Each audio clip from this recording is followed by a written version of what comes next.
Hey everybody, welcome to Obscurities in Miniature. Today we've got a base, and that base actually belongs to Malor the Eye, which is part of the recent Eye Cult Gryphkin that Artisan Guild have put out on Patreon. So yes, these are 3D printed files, and if you don't have access to a printer, I know there are plenty of people on Etsy that would be more than happy to take your money and print it for you. That's a totally different subject. We're going to actually just look at the model today, and we'll leave you to that endeavor. Okay, so Malor the Eye is supposed to be the big, bad, heroic birdie warrior for the Eye Cult Gryphkin, and it helps when he's a little bit better in focus.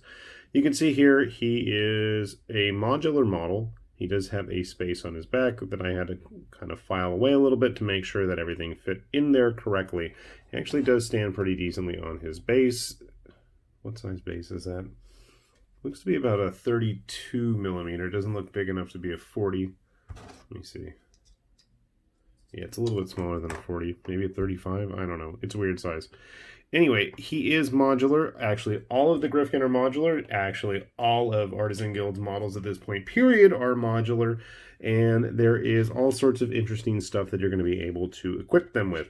In Malor's case, he does have a magical blade with accompanying magical effect. A rather large and gruesome looking shield. And then you have the option of either having a big snazzy pair of wings on him, or there actually is a plug for his armor that you can just shove in there and call it a day and not actually have to worry about that. So that is a nice option if you're interested in having wingless versions, because honestly, a lot of these models with the right paint job can almost pass for Dragonborn, Dragonkin, whatever you want to call them. And surprisingly, that's one type of model that Artisan Guild really hasn't done yet. We've seen a lot of other models from them, but yet no Dragonborn. And I know they have the kobolds coming, so they're very dragon-like. I'm kind of curious if you can mess around in Mesh Mixer or something and smash the two together and get some proper Dragonborn, at least until Artisan Guild actually do some. So grabbing a Artisan Guild human, just to give you guys a good idea of how large he is a good head or two taller than a human model, just so you know. I'm going to grab some glue and we're going to put him together. I'm assuming it's a him because the female bird Gryphkins are overly feminine looking, and in addition to their usual pinups. So I'm going to get him primed up, spray him down, and we'll take a look at him and compare him to some other Artisan Guild models we got laying around. Alright, we got Malor and his base. Well, that's not the most exciting part there, but we got his base, and we got Mr. Malor, the Eye Guardian, all glued together himself. And I gotta say, he is pretty impressive. It helps when the printer cooperates with me for sure, but just the size of the model, the consistency of the details, and I know I don't really do a whole lot of reviews on Artisan Guild models, which is kind of weird because I've been a patron for God knows how many months now. But I mean, they're at a point where I don't think they need as much attention because they've earned very deservedly the success that they've had with their Patreon and the original Kickstarter they did for the Amazons. But they just continue to impress and put out really quality models. And funny enough, so I was finishing up our friend here, and just as I was going to film it, as I set it down to grab some blue tack to at least try to stand him up, well, then the next epic model that Artisan Guild was sculpting decided to drop the same day. So I had to postpone this video originally because I'm like, oh, I got to get Makayla. I think it was Makayla, wasn't it? Makayla? I don't know how you want to pronounce it. But we went ahead and printed her up too. And I got to say, quite a nice sculpt. Just not going to stand up for me here.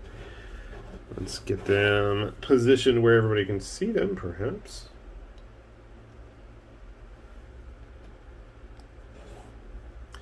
And you can get a good indication of just how big she is. Let me grab some Artisan Guild humans so you guys can get a better idea of just how big these models are.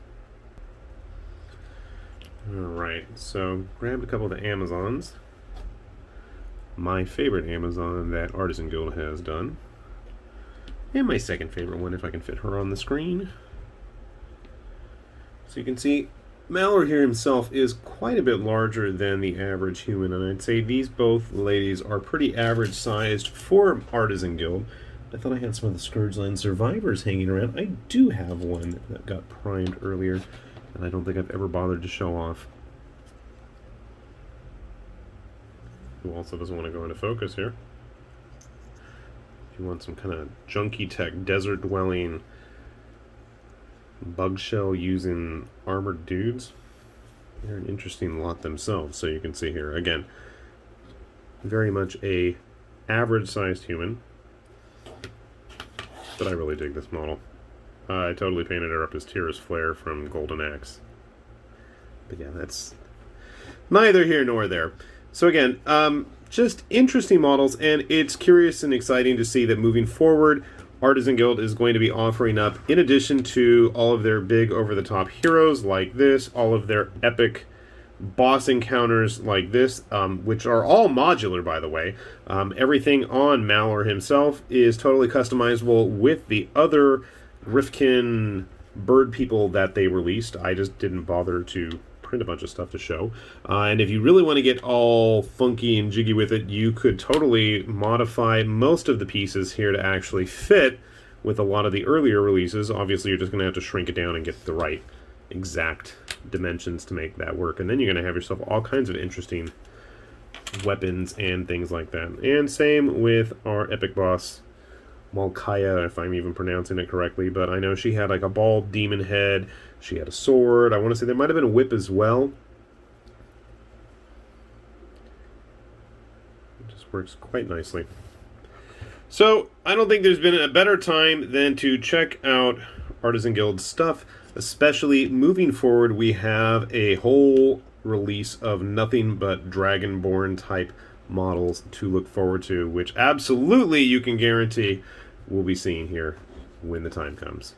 So if you're curious, I will put a link down below for Artisan Guild's My Mini Factory and Patreon page if you're curious and want to pick up some of their older releases like these Amazons, or by the time I'm posting this guy is going to be available there as well, and hopefully you're going to see something you like. With that said, this has been High Lord Tamberlane with Obscurities and Miniatures, saying thanks for watching, and we'll see you back here soon. Bye-bye.